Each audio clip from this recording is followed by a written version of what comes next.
It's time for RealAg Radio on Rural Radio Channel 147 on Sirius XM.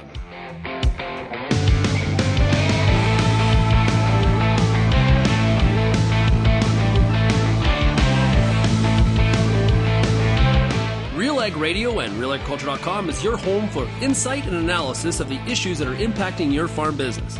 Let's get real and get connected with RealAg Radio.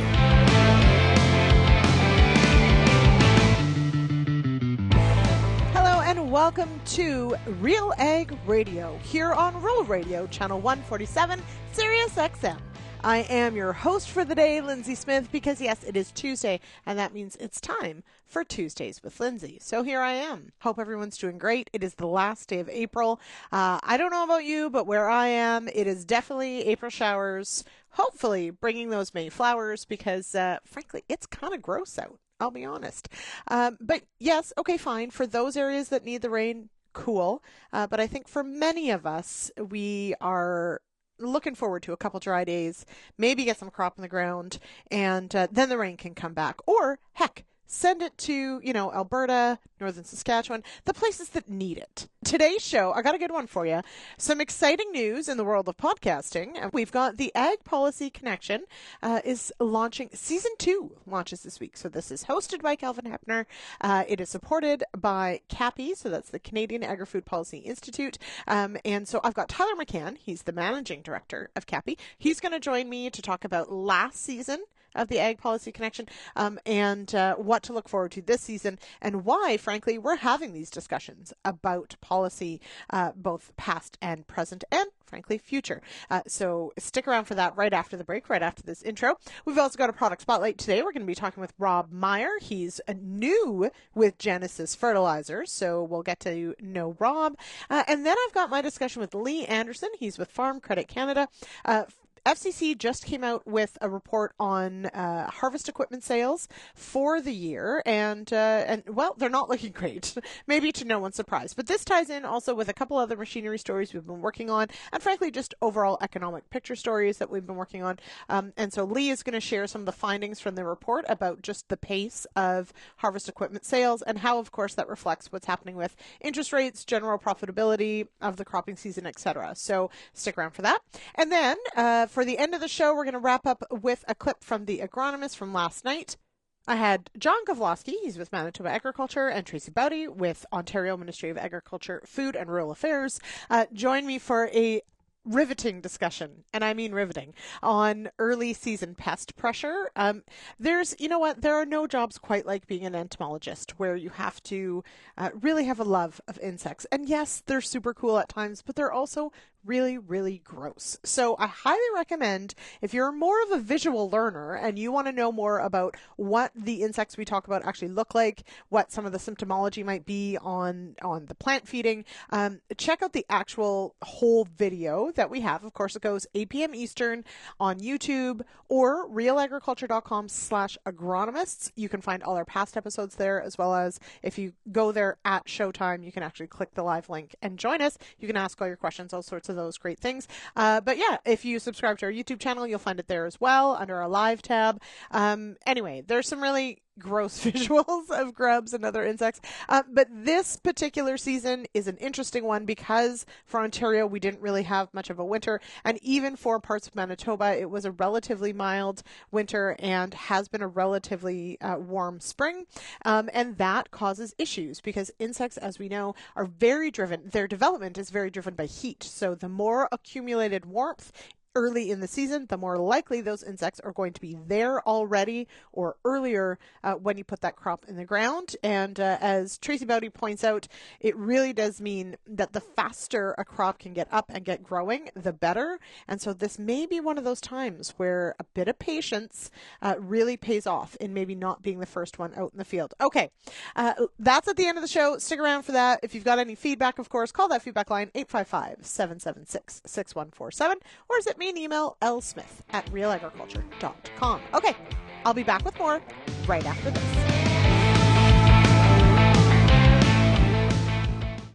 Choose Viatude fungicide and unleash best-in-class sclerotinia protection in canola and premium protection against white mold in soybeans. Baute contains a powerful premix of Onmira Active and Prothioconazole. This unique combo delivers high-performance disease control, crop safety, mix compatibility, resistance management, and advanced mobility for excellent coverage and superior plant protection. Choose Baute fungicide for stronger, more vigorous crops. Today we're talking to Belgium's field crop product manager, it is Brad Awanku. What benefits can a grower expect when they apply manipulator PGR in their cereals? What we see is that after application, it adjusts apical dominance. The main stem and tiller heads will be more even than without the application. This will help to increase harvest efficiency. It also, what we see is maximum yields with that due to the efficient use of nutrients. So they've done some work showing that you'll get better yields with the use of a PGR like manipulator. And of course, the other benefit is reduced lodging risk. Just with the shorter stems and stronger stems, we see plants standing better with the application of manipulator PGR. It's registered for use in all cereals. Bring wheat, of course, in durum wheat. We are registered in oats and barley. There are some restrictions with barley, especially with some of the maltsters not accepting because there are some MRLs that aren't established in certain markets around the world. And that website is belgiumcanada.com.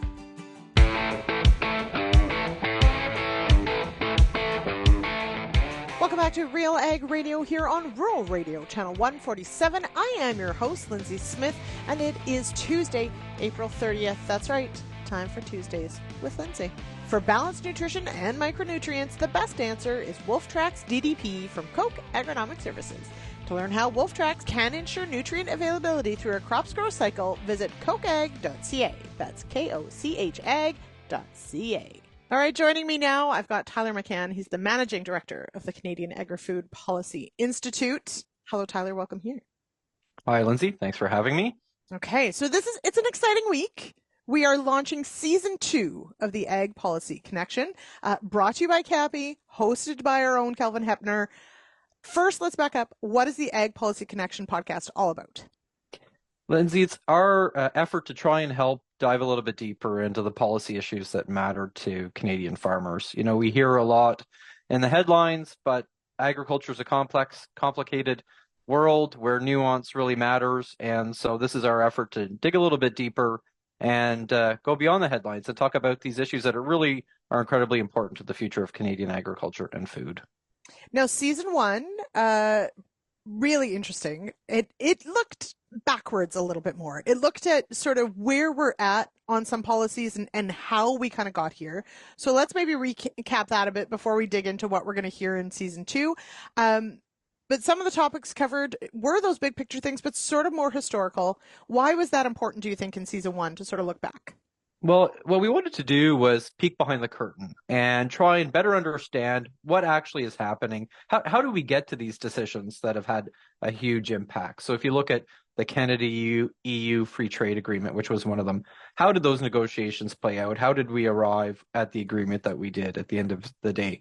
We looked at, again, very timely now with what's going on with avian influenza in livestock, but those first outbreaks in the Fraser Valley in British Columbia.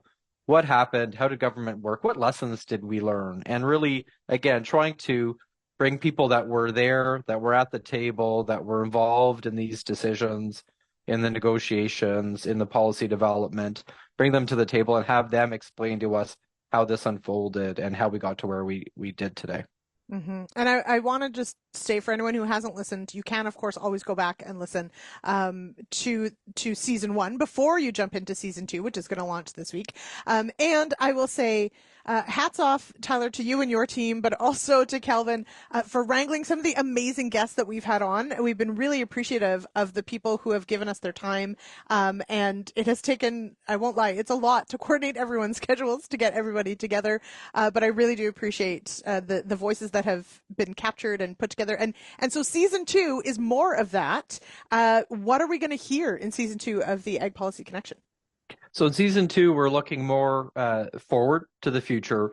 We are narrowing in on the topic of sustainability. It's something that we talk about a lot, but it is as much as we're narrowing in on it, it's a pretty broad topic, and there's a lot going on, and it has a huge impact on the public policy environment, but also on what's happening in the private sector. And And what we want to do is really, again, dive a bit deeper into these topics with people that have their sleeves rolled up, that are working on it every day, and hopefully give farmers and the broader audience a bit more insight into what are the things that are going to drive the policy environment from that sustainability context going forward. Mm-hmm. Now, the first episode, I don't want to spoil it for everybody, but Kelvin has titled it something cheeky, a little bit anyway. Whiskey's for drinking, water's for fighting over, but he doesn't finish it with fighting over. It's to talk about water. So it does start with water. We're going to go from there. There's definitely some big topics to take on. There's 7 episodes in this season, which is fantastic. In going through season 1, in looking forward to what we're all going to hear in season 2, what do you hope listeners sort of come away with once they've been listening to the Ag Policy Connection?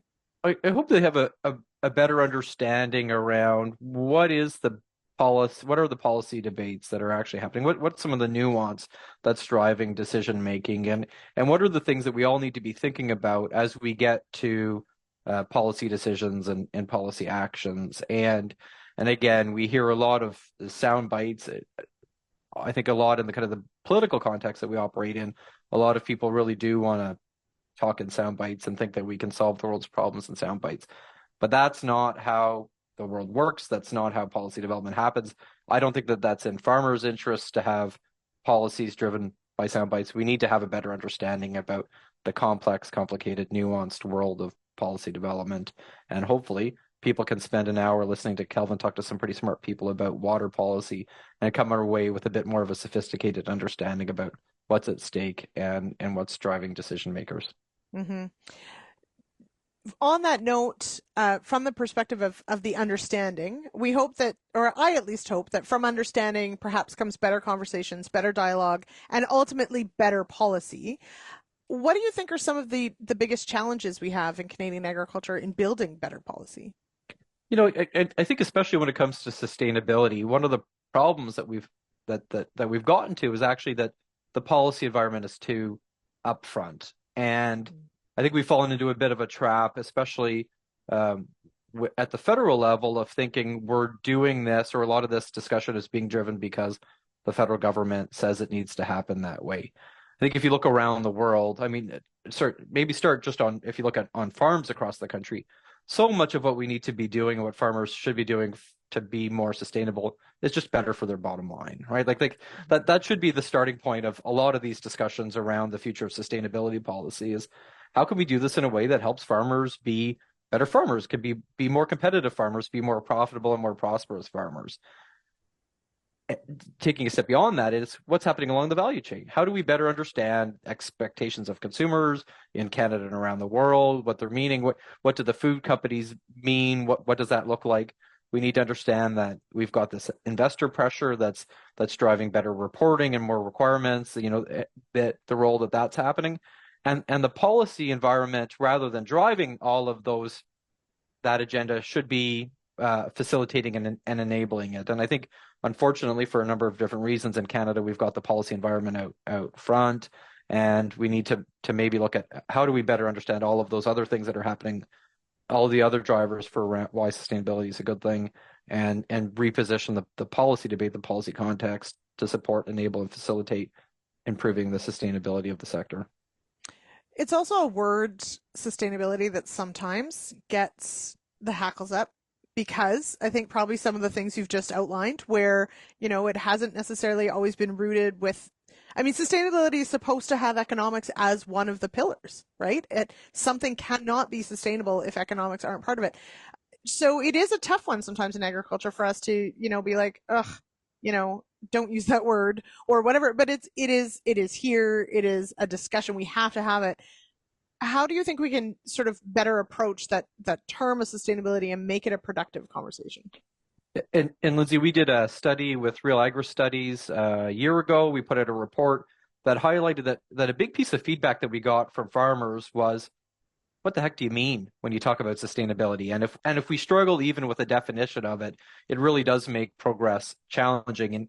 And I think we saw that with how we've looked at this upcoming season of the podcast, because it's framed around sustainability, but if you look at an episode on water versus extension, for example, those are very different topics, all under the same broad theme. And so I think it is about understanding that sustainability means a lot of different things to a lot of different people. That's a blessing and a curse, and we need to kind of learn how we can kind of work around that. And we also need to understand that it is a challenge, but it is also an opportunity. And we need to have, again, more honest, upfront conversations about the fact that there are challenges, there are opportunities, and how do we manage one and seize the other. And again, hopefully we can get a bit deeper in the podcast series that way. Absolutely. All right, Tyler, thank you so much for joining me here on RealAg Radio. I am super excited to listen. So check it out. The Ag Policy Connection Season 2 drops this week. So Tyler, thank you so much. Thank you, Lyndsey. All right, with that, let's take a quick break here on Rural Radio Channel 147. And I will be back with today's product spotlight right after this.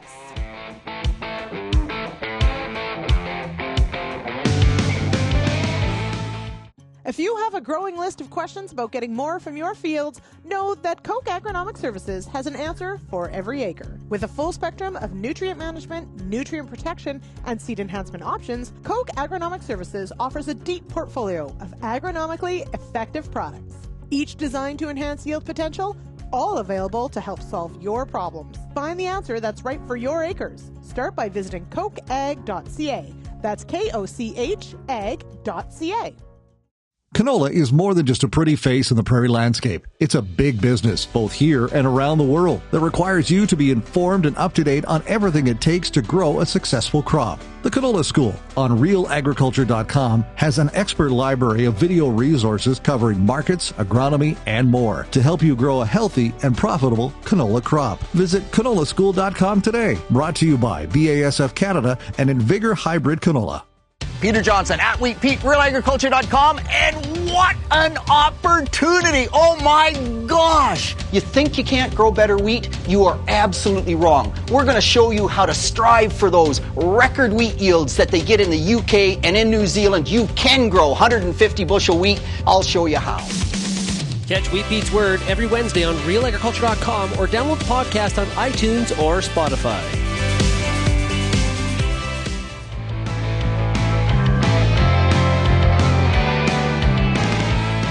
Welcome back to Real Ag Radio. I am Lyndsey Smith, and it is time for today's product spotlight.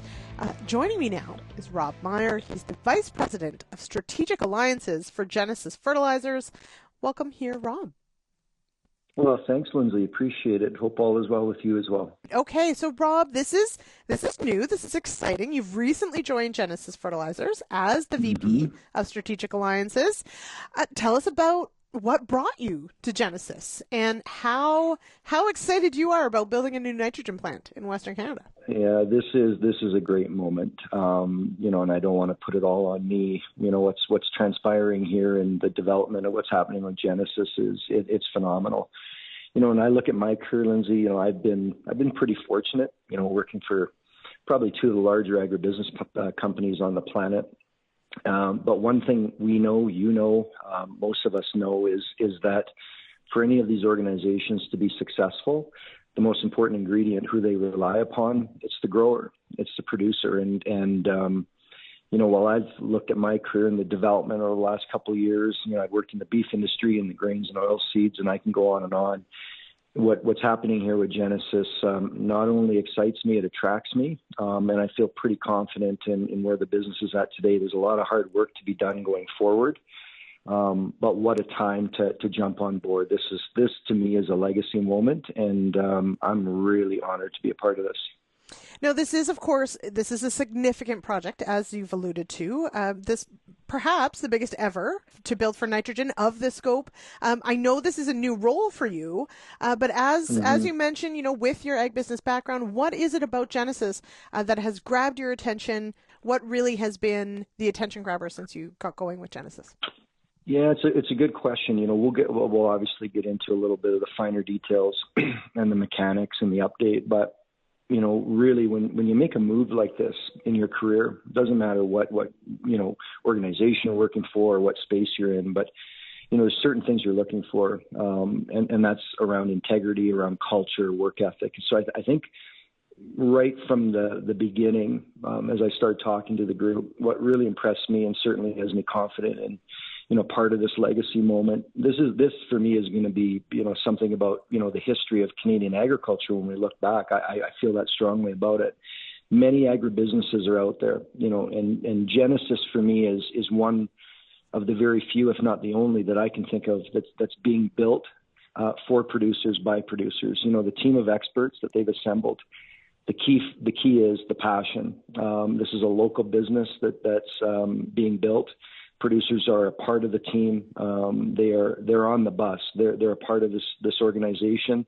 And honestly, this is a dream come true. When you look at any organization out there, you're looking at the expertise of the organization, the people they brought in, their work ethic, their values. And I think they've assembled the right experts from, look at it, farm-centric district managers to engineers, operations, and management. But also what I wanted to be mindful of and explore before I committed was, just how true they were to managing costs and expenses. It's really easy to not take care of that side of it. And, this team isn't about flash. They're all about hard work. They're about integrity and getting this Farmer First company built and up and running. Now, as we can't have this conversation without, of course, an update on where the Genesis plant is at as far as plans and why farmers should be considering becoming part of exactly that team you just mentioned. Yeah, now we get to talk about the fun stuff. Where are we at today? The early engineering, the design phase, it sounds interesting, but it's real. It's just wrapping up. And an announcement, many probably know this, was recently made to expand the production capacity of the nitrogen plant in Belle Plaine. This is a key driver, 700,000 metric tons per annum to now 1.128 million metric tons per annum. This is a huge step forward. A plant with the capabilities to provide not just urea, but also urea ammonia sulfate, the UAS, as well as the DEF, that's the diesel exhaust fluid component, with future plans now in play to install the equipment and also produce UAN. So if you really think about it, that package, these upgrades are not only going to make the plant more flexible, I think that's a key ingredient, but more profitable for the farmer owners. This is the level of strategic expertise that, really Genesis has to work alongside growers. Again, I come back to this. We are working alongside growers, with growers. We are a team. And it's truly incredible what's happening today. To add on to that, importantly, we've got agreements in place with the likes of Tyson Croup through their Uday division.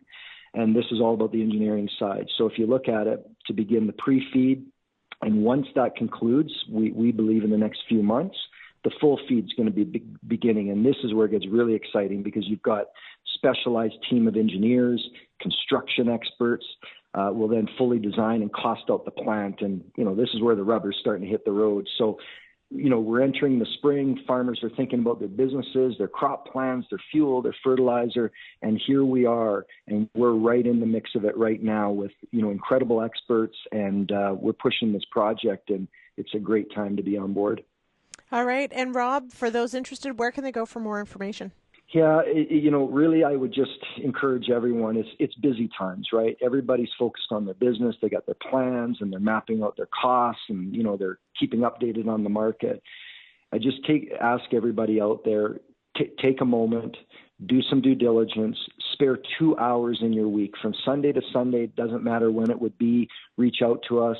We'll come out, give a 2-hour slot. It'll be worth every minute to understand, get updated, ask very open, transparent questions, challenge us, get the feedback, and make the right decision. In order to do this, visit us at genesisfertilizers.com. Pick up the phone, send us an email. All right, Rob, thanks so much for joining me here on the show. Yeah, great. I look forward to talking to you again. All the best. All right, we'll be back with more RealAg Radio right after this.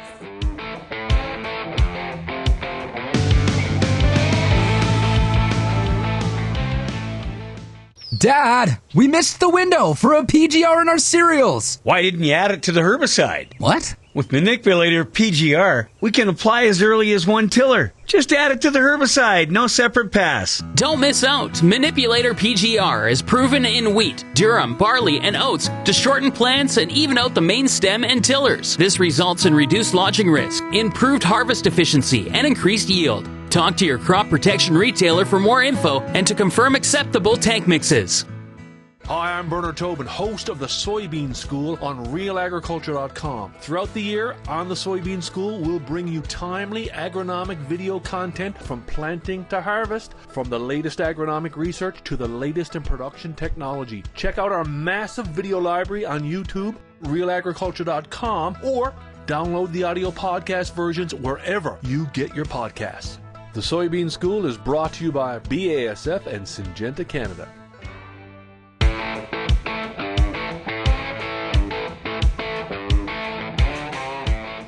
Welcome back to RealAg Radio here on Rural Radio, Channel 147. It is Tuesdays with Lyndsey, and I am your host, Lyndsey Smith, that is. This segment is brought to you by new Oxbow cereal broadleaf herbicide from New Farm. Oxbow is powered by Duplisand technology that is a workhorse on resistant kochia and other tough weeds in wheat and barley. Joining me now to talk about what we might expect in some of the equipment sales world this coming year, is Lee Anderson. He's a senior analyst with Farm Credit Canada. Welcome here, Lee. Thank you, Lyndsey. My pleasure to talk about our outlook for the harvest equipment for 2024. Mm-hmm. It is not the greatest outlook, Lee. I'll be honest. If you're someone who's selling harvest equipment. So perhaps unsurprisingly, and we're going to talk maybe about why, but for the most part, this report really does put harvest equipment sales, especially down below the trend line. Catch us up on some of the latest numbers.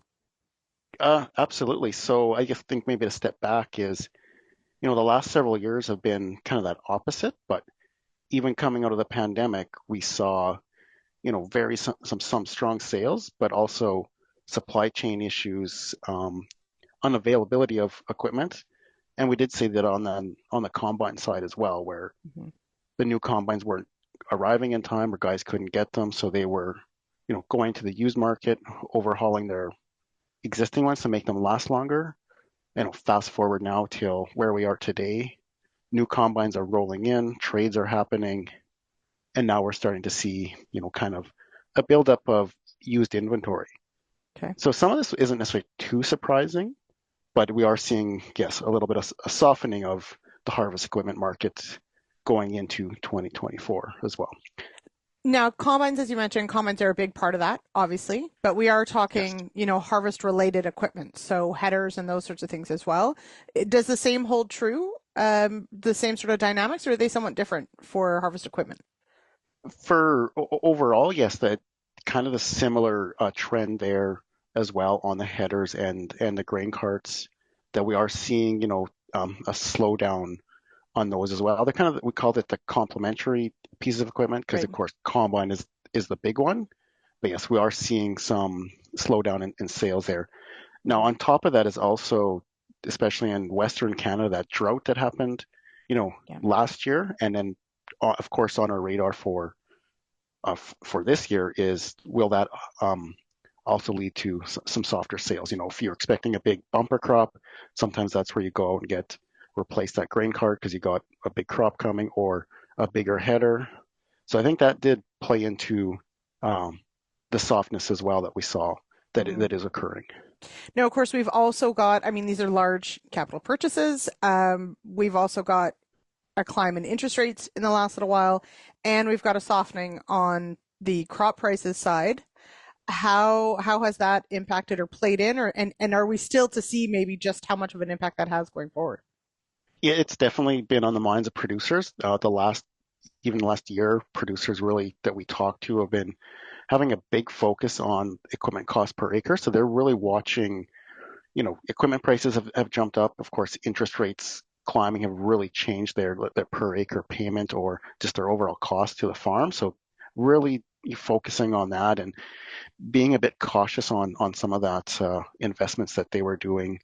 And like you mentioned, crop prices coming down from those peaks that we saw in 2022 and coming down in 2023, definitely playing a role in producers' decisions to replace equipment.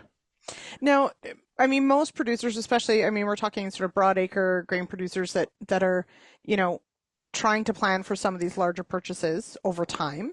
How does, this convergence of higher interest rates, lower crop prices, some of the supply chain issues, how do we see that sort of working into the plans for some of these farmers? Because the opposite to this is, if you're in a strong balance sheet position, this could be an opportunity potentially if it means that equipment prices go down.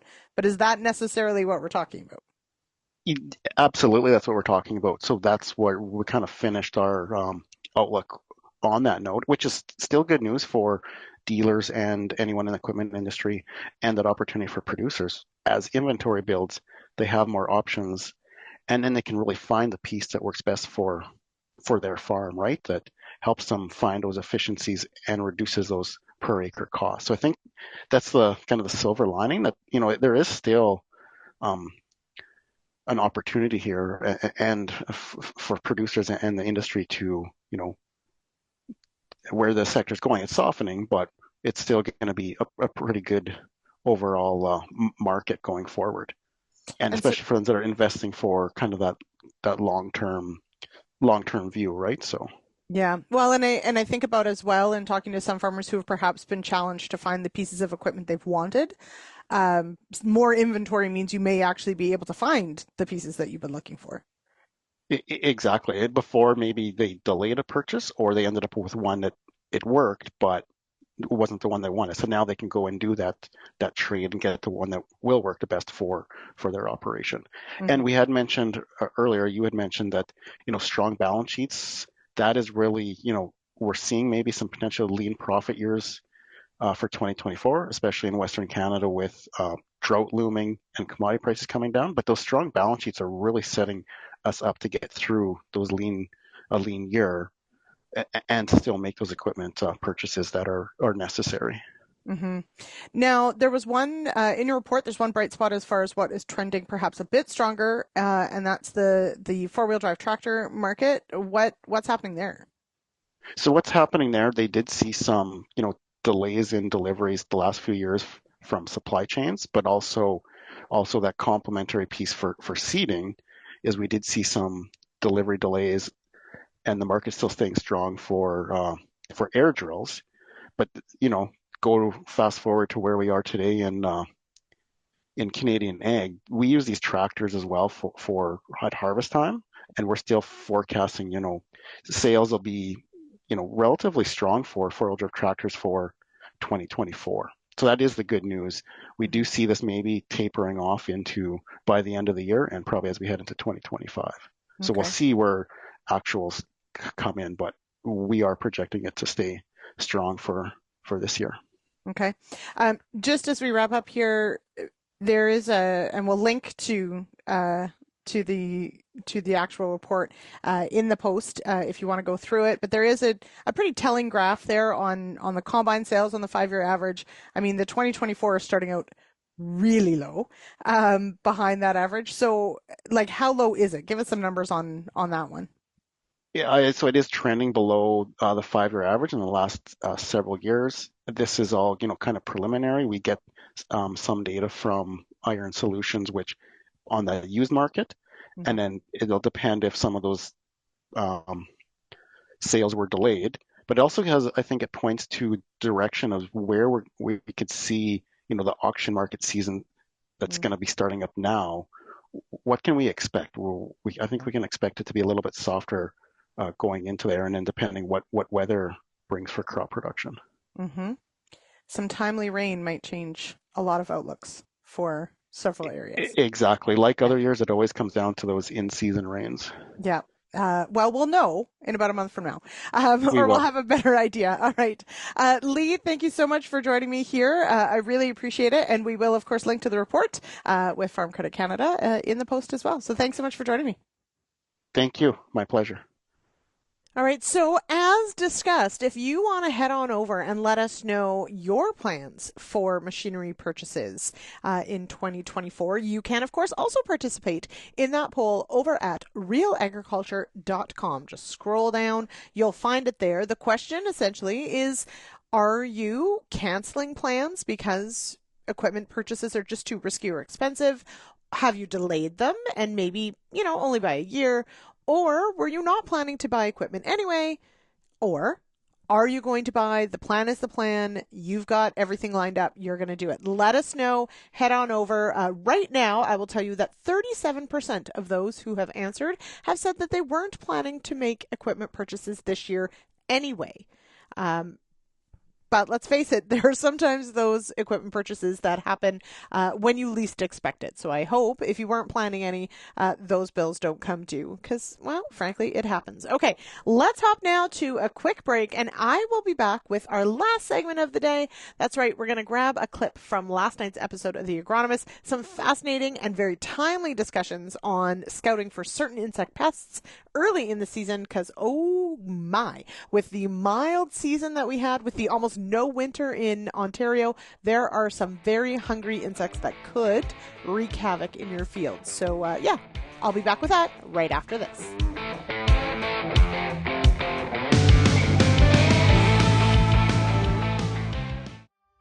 These days, the Canadian federal government and multinational food companies are investing hundreds of millions to support BMPs on Canadian farms. But here's the thing, nobody knows your operation better than you do. These programs need your feedback on what you want and what you need. The conversation is happening on Facebook Messenger. Do you have 5 to 10 minutes to chat today? Visit getyourvoiceheard.ca. Your feedback matters.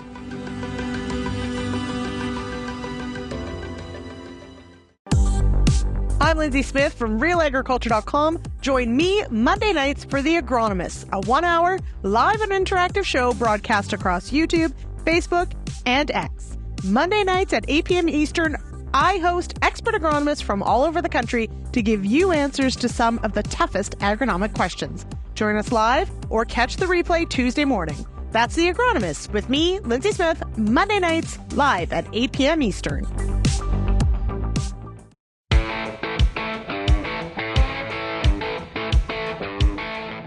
Welcome back to Real Ag Radio here on Rural Radio Channel 147. I am your host, Lyndsey Smith, and this segment is brought to you by Manipulator PGR. Want to use a PGR in your cereals but no time for a separate pass? Manipulator PGR can be applied as early as 1 tiller. Just add it to your herbicide to reduce lodging risk, increase harvest efficiency, and maximize yields. Talk to your retailer for more info and to confirm acceptable tank mixes. John, not necessarily maybe as far advanced here as Ontario, but Manitoba also is potentially a little ahead of schedule. What are things looking like where you are? So yeah, on average, we've been about 3 to 4 degrees above where we normally would be for this time of year when we get our reports, the November to April temperature updates. So yeah, we're on average a few degree accumulations above normal. We're also in most areas below normal for precipitation. So above average heat, below average moisture, with a few exceptions. So as Tracey mentioned, that'll affect the insects that we're seeing, their stage of development. As far as the dryness goes, that is a concern because you don't want people seeding into the soil and having crop just sit there and not emerge. That makes things more vulnerable to insects in several different ways. So luckily we have been getting a bit of rain today, and we're supposed to get more tomorrow. That should help that situation a bit. Mm-hmm. So that brings up another question, and we are going to get into specific species and talk a bit about them. Peter Johnson is liking to show off how much he knows. So just, we'll ignore him for a minute. Yeah. Yes, Peter, we'll talk about bean leaf beetle in a minute. So the second part, Tracey, I'll start with you. A lot of Ontario didn't really get winter either. So that's pretty scary. Yeah. Yeah. So what does that mean for insects that, don't typically overwinter or don't overwinter well? Should we be prepared for potentially big populations of those insects? Potentially, yes. Certainly, and that was the case for a lot of regions. So those that migrate in will be migrating in earlier. I think any that had a barrier, or let's say they were creeping up and overwintering successfully just in southern Ohio, for example, likely would have been more successful this year here. But Ontario really didn't experience much winter at all. When you look at overwintering models for certain pests, they've done quite well. And that's usually our break. That's when we usually get a bit of a pause and we're able to actually kill off, even if it's 50% of what would successfully overwinter. That's an improvement compared to one case, less than 20%. Mortality would have occurred. So essentially they lived for life over the winter. Yeah. Yeesh. Now, Jason Baute so he's near Carman, Manitoba, for those of you who don't know. He said he set up his diamondback moth traps for you today. Is that early, or is this usually when you would be putting them up? No, that's right on normal. My instructions are usually to aim for that first week in May, but because of where May falls this year, first day of May anyway, either this week or next week is good. Now, actually this year, going a little bit on the earlier side, maybe getting them out this week versus next week isn't a bad idea. One of the things I'm actually curious about, we talked about insects that usually get killed off by our winters, but might be able to survive this year. So diamondback moth is one. It blows in from the south.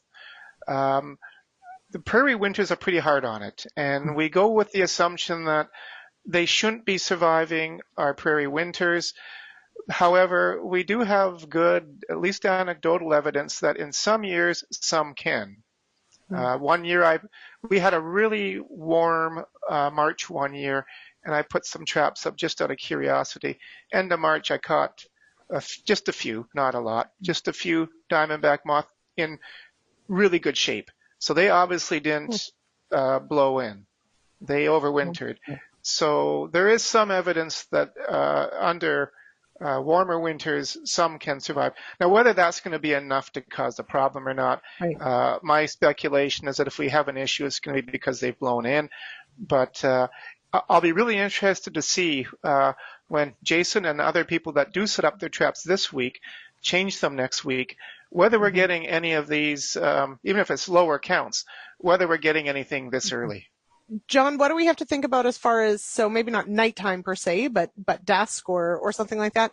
How do we balance that with making sure we're not hurting our beneficials? Is that where the patch spraying comes in, or are we also going to hit some of our beneficials for cutworm spraying as well? So patch spraying, certainly that does help. The other thing is product choice. We've got products. Now, the seed treatments, if you already are using them, of course, that's going to preserve most of your beneficials. But of the foliar sprays, we do have those that are broad spectrum, kill pretty much most of your beneficials as well. We do have another group that is a semi-selective group of products. These are the diamides, and they will kill. They're great on cutworms. They're great on any caterpillar, any Lepidoptera, great on grasshoppers. They don't affect certain other groups of insects, including the group that includes the parasitic wasps and the bees. They don't kill that group. So a product choice can help. And we do recommend economic thresholds because any field you go into, if you look hard enough, you will find cutworms. Again, they're diverse. Any field's going to have them. So make sure you scout thoroughly. Make sure you know the thresholds for the crop that you're scouting. It does vary with the crop, and use those thresholds. The other thing I just wanted to comment on from that video, he talked about giving it a few days. Cutworms and all insects go through this phase called molting, so with cutworms, they've got these 6 different stages as a caterpillar, or instars as we call them. When they're changing from stage to stage, they go through what we call a molt. And right before they go into that molt, they're not feeding, and during that molt, they're not feeding. When they're done that molt, they'll start feeding again. So you could have this period of a few days where a certain percentage of your caterpillars aren't feeding. And it's not uncommon for someone to go out there a day or two after spraying and dig up live cutworms and be thinking, the product didn't work. Give it another day or two. those molting cutworms may start feeding again. That's one possible scenario. And one reason why you want to give it a few days, just to make sure any molting cutworms resume feeding. Mm-hmm. Good advice there, John. It's fascinating to me, all the things that they do while we're minding our own business trying to grow a crop. Okay, let's switch gears a little bit to Peter Johnson just needs to know about bean leaf beetle, Tracey. Yeah. And we've got a slide for bean leaf beetle. So, Producer Jay, if you would, we'll talk about sort of the timing and the life cycle of bean leaf beetle. So this is one of those ones that I'm guessing, because we're far ahead, is potentially going to be a bigger issue? Yeah, definitely. So the population that ended in the fall overwintered as adults, and we usually rely on cold temperatures and actual winters to kill off a certain percentage, because they really only at the leaf litter and just slightly below the ground. And so they'll come emerging, especially for some reason in Ontario, they're still sticking to a range of southern Ontario. We don't tend to see them up near you, Lyndsey, yet, but I don't know why that we're not. Down there. They don't need to come here. But they love legumes first. So if they can't find soybeans yet, they will certainly hang out on clover, and they will love alfalfa. And so I guarantee they're a week or two or three ahead of schedule. So anyone who is planting their soybeans early, I suggest you wait and not be the first. Just hold off a bit, and certainly take advantage of them looking elsewhere before your crop is put in.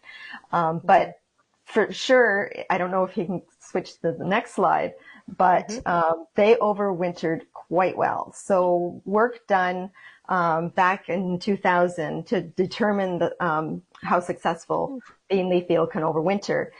Essentially, you accumulate from October to April 15th the temperatures that are below -10 and below throughout the winter.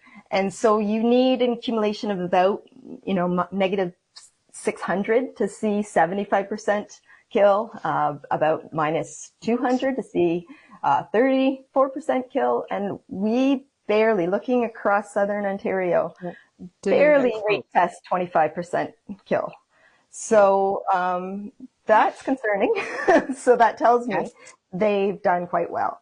Now, there's always the risk, because we want to cover both bases here, there's always a risk that they run out of resources. They come out too early and there's simply nothing. But this pest in particular, like I said, can find other legumes and things. But some of the other beetles that may have successfully overwintered, they may not necessarily always find the crop that they need to feed on if they're very selective. So that's one positive thing, maybe burning them out before they even get going. But bean leaf beetle's pretty hardy, and I think they're going to do quite well this year.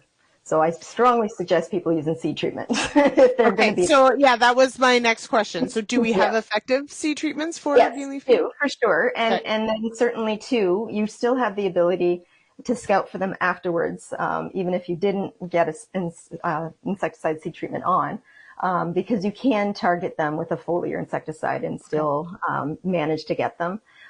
Threshold is still 16 beetles per foot a row. Which some fields in Essex County, for example, or Chatham-Kent, you can actually get that on occasion. But certainly they're at least something that you can spot. They'll fall off the plant like within a meter of you coming. It's a predator response. They just drop off the plants, but you'll still be able to see their feeding injury, perfect circles in the leaves or clipped off cotyledons, that sort of thing. And sometimes you can still see them scuttling to the nearest soil crack. All right, no discussion, of course, of early season pests would be complete without tackling the wireworm issue. So I've got a clip here, of course, with John Gavloski and Tracey Baute about wireworm scouting.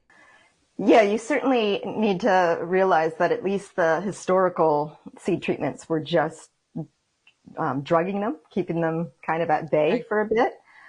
Some of the newer chemistries that are coming out now actually do help knock them back and knock back the population. So if you have a history of wireworms, then be more selective in your seed treatments or soil applied to see that activity actually be more effective against them than, for example, the neonates that were just drugging them and making them drunk for a little while, and they'd wait till the next opportunity.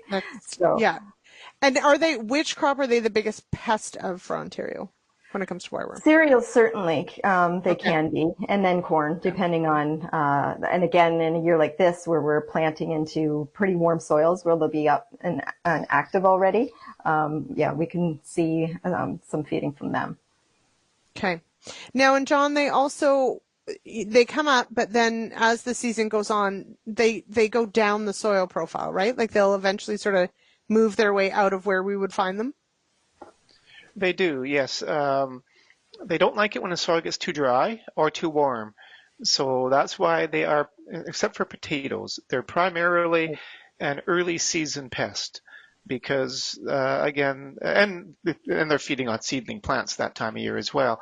But yes, when the soil dries out, warms up, they move deeper. Then they come back up towards the surface later in the summer. All right, let's leave it there. I highly recommend, if you've got time, head on over to YouTube, watch the entire episode of The Agronomists because there are some great visuals.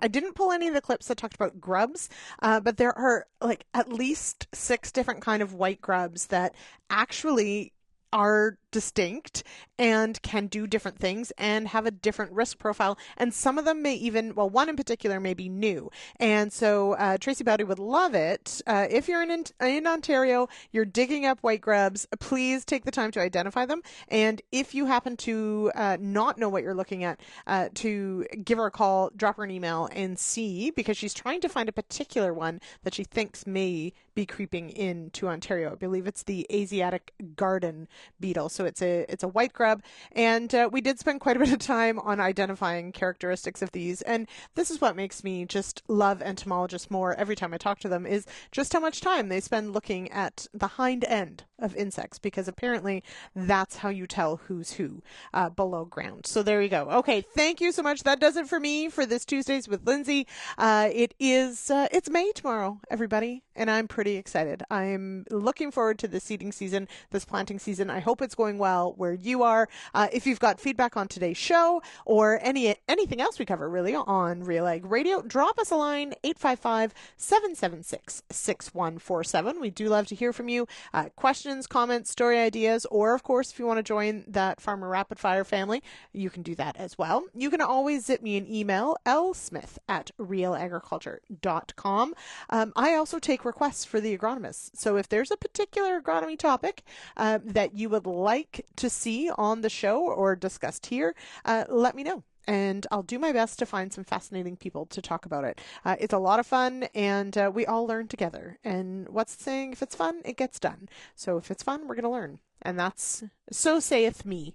Anyway, all right. Thank you, of course, to Rob Meijer for our product spotlight today, to Tyler McCann for joining me earlier to talk about the Ag Policy Connection. Head on over to YouTube or wherever you get your podcasts, and later this week you'll be able to pick up season 2. The first episode is all about water. And thank you, of course, to Lee Anderson with Farm Credit Canada to join me to talk about equipment sales. And this is your last reminder. I promise I won't bug you again, but head on over and let us know in the poll what your plans are, or if your plans for buying equipment have changed. And if you vote in the poll and you want to tell us why they've changed, we definitely have had those internal conversations many times about interest rates, about crop prices, about thin margins, and frankly, sometimes you just have to make equipment last a little longer when maybe things aren't as rosy on the financial side. So there you go. All right, everyone, have a wonderful day. Thank you so much for joining me here on Real Ag Radio. We'll talk to you again on Friday on the Issues Panel. Cheers, everybody.